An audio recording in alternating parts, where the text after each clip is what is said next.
this is your 10th DWI. It's not your 5th. It's not your 8th. It's the 10th. I'm sorry, I'm very nervous today. I'm asking you, please do not send me back to prison. I am definitely headed in the right direction. Your last sentence was for 15 years in prison. The one before that was for 10.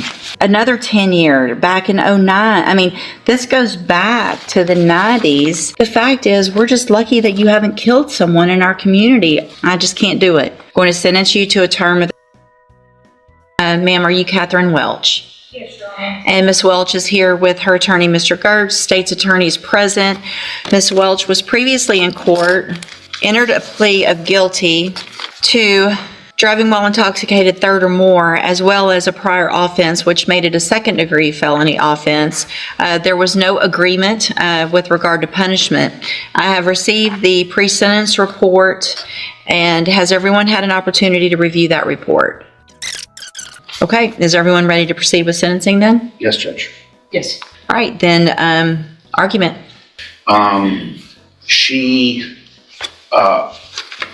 Sometimes it's easy to look at one side of the ledger, the rap sheet or the criminal history, and think that defines this person.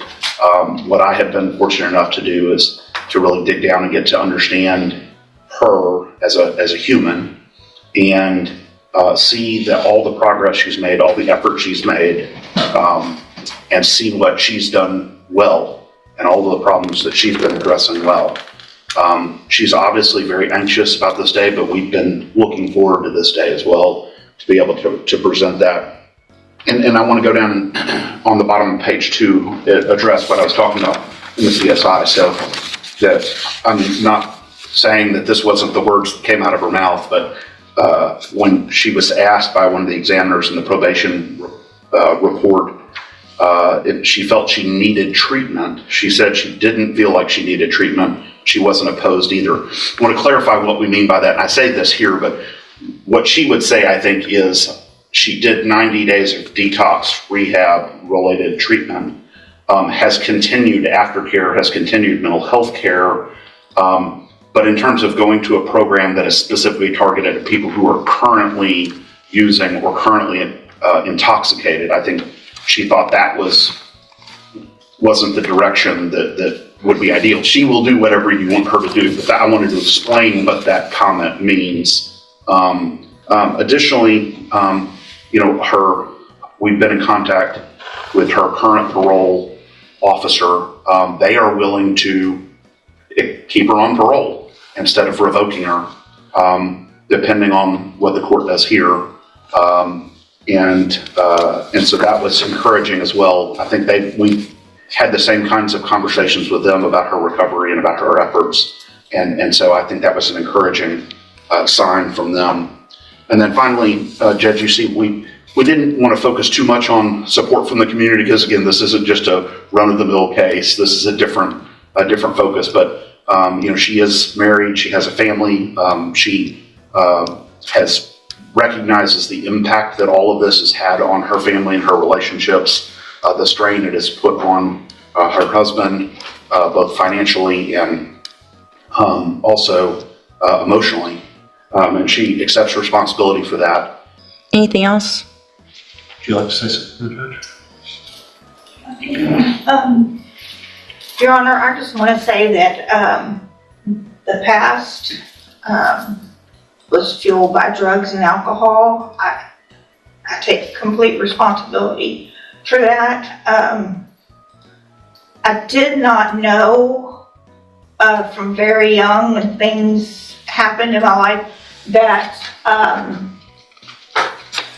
it could have been, some of it could have been treated and stopped earlier if I had gotten help for my mental health. That after I received this DWI, that helped me get myself to a place that I could go into a treatment program and deal with some of those past traumas. In the past, I didn't. I medicated and drank to just forget about the pain. just numb myself out. I didn't know how else to deal with that. And when I got on my mental health meds, and I have bipolar, I have PTSD, and my mind back then was very chaotic. And I just want to say, after I had my mental health meds, I was able to go through treatment at Santa Maria in Houston, and that place really saved my life.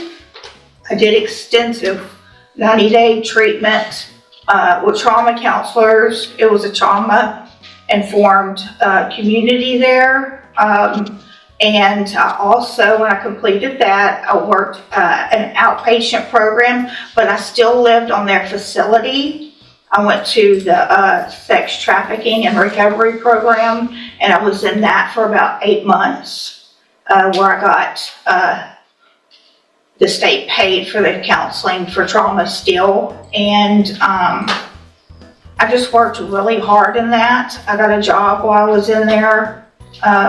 And then once that program was over, I moved to a sober living facility in Oxford House in Spring, and I worked there until I felt like I was strong enough to come home and do what I needed to do. And I was in the complete program for right out of here. And I'm sorry, I'm very nervous today, and I know that my past record is like Ryan, but you know, the things that I had to deal with within myself from when I was a little girl, those are things that you don't go to prison, even in their programs there, that you don't talk about. It's just, you just don't. And I'm asking you, please do not send me back to prison. I want to move forward. I have moved forward in my life, and this year that I've been in jail has given me more time to think and know that I am definitely headed in the right direction. I have a sponsor. I attend AA at home. I had moved on with my life as far as I could with my sobriety. I mean, I knew this charge was out there, and I think I made some really good choices with my Mid-County AA friends. They've helped me a lot, and I am open to anything. I will abide by all the rules, and do anything that's asked of me. And I think, I know now that I'm responsible and capable of taking care of my business and my life. Thank you. So, Ms. Welch, Ms. Malfino probably said it yet best, and I get this often, and they don't envy my position, and this is the worst part of my job. But I worked hard to get here, and it's my job. Part of my job, it's several things, and it's to look at, obviously defendants and giving chances and things like that, but it also is about making our community safe. And I have to look back. This is your 10th DWI. It's not your 5th. It's not your 8th. It's the 10th. And while I understand the trauma that you went through, that you've been to Safe P 3 times. You've been given opportunities on probation where they were revoked. You've had opportunities while you were on parole to do what you have done now. And while I appreciate what you've done, and I think that's great, and my goal isn't to, to stop any improvement, but I can't, in my opinion, in good faith, go home tonight, look myself in the mirror, and say I gave somebody on their 10th DWI that your last sentence was for 15 years in prison. The one before that was for 10.